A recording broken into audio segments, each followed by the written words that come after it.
happy to report that we have been using the Pro device, which is the next generation following the Evolut R. Has a pericardial wrap in order to address tissue ingrowth and addressing the PVL issue. We needed this because we wanted to have a real-world situation being used with this valve because it's launched in the rest of the world. So we needed the data confirming the positive side of this particular device. And we did that in a European study with 650 patients.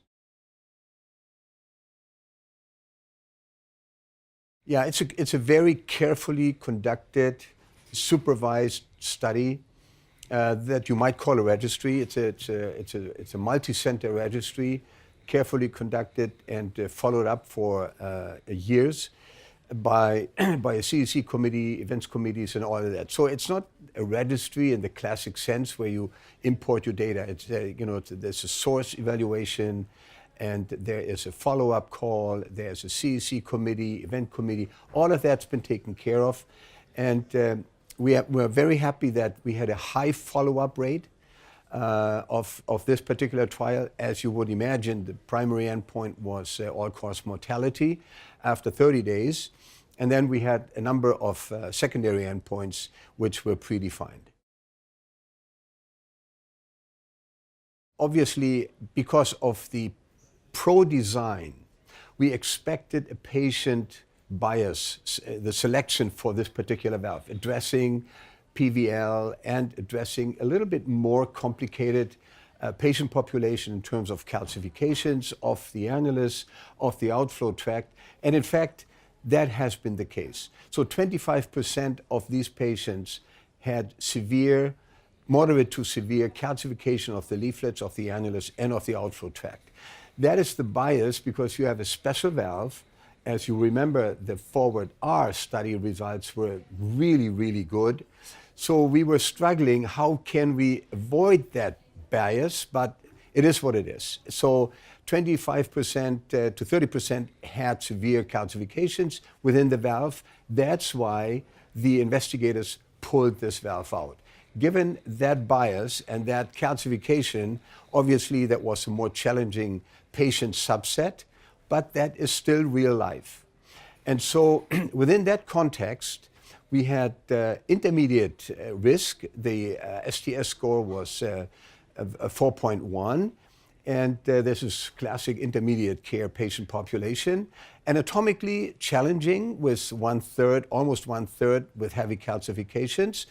And the mortality endpoint was 3.5, which is good given the subset and the patient population. Plus secondary endpoints, which were predefined. And one of the endpoints were obviously aortic regurgitation. And here the performance goal was 67%, and we did not reach that performance goal. That's where this secondary endpoint was not reached by design. Now, having said that, we differentiate in the core lab or in the evaluation of regurgitation, we differentiate no regurgitation, which is none, trace, mild, and moderate severe. There was actually a higher percentage of no regurgitation, even in this subset. And the mild, the non-trace and mild were altogether close to 90%. So this is a very good result, even though we were encouraged. That's why the performance goal was chosen by the Forward R study. And that's why we did not get this to this endpoint. We were maybe a little bit too optimistic. In retrospect, maybe we shouldn't have done it. But the performance overall was good. Security endpoints were outstanding. The VARC2 complication rates were very, very low.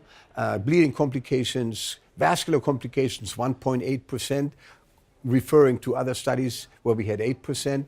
So that all takes care of the performance.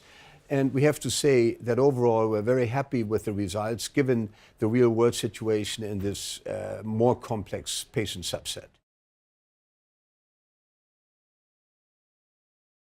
The pacemaker rate, as you know, is particularly in all devices, but also, of course, in CoreValve or Evolut, is really dependent on the implant depth. We know this for many, many years.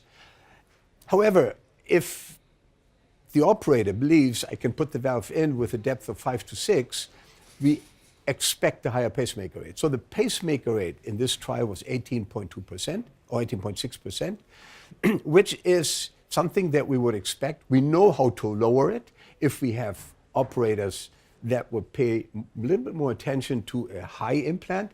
We would lower that, but that's the real life situation, and that's the real life that we see. The implant depth on the non-coronary side was around 3.8, which is very good. On the non-coronary, it was a little bit more, 5.6. So that influences, obviously, the pacemaker rate. Plus, don't forget, calcification in the outflow tract and calcification in the annulus with 30%. You necessarily, obviously, would like to place the valve a little bit lower in order to avoid pop-outs. Yeah, by definition, the follow-up of this is always over many, many years. So now we report 30-day results. That's what the acute result is, and then it's going to be followed like Evolut R, forward study, that, it's a 5-year follow-up. The result, we are very encouraged. We have outstanding hemodynamic results, meaning low opening areas, low gradient, as has been done and shown before with the other trials. We have a pacemaker rate that is 18%. It's obviously high, too high for what we would like to see. But since it's at the discretion of the operator, they place the valve they would like to do, and that's what the result is.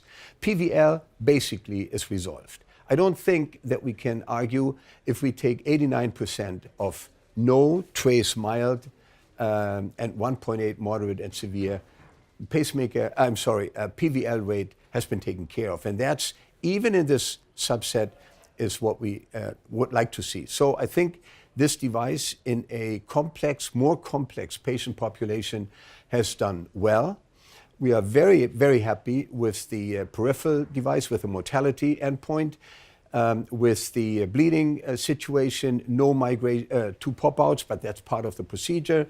And we have actually no bleeding complications, life-threatening complications, or vascular complications down to 1.5%, which is the lowest of any trial that I know of. So we're very happy with the performance of this particular device.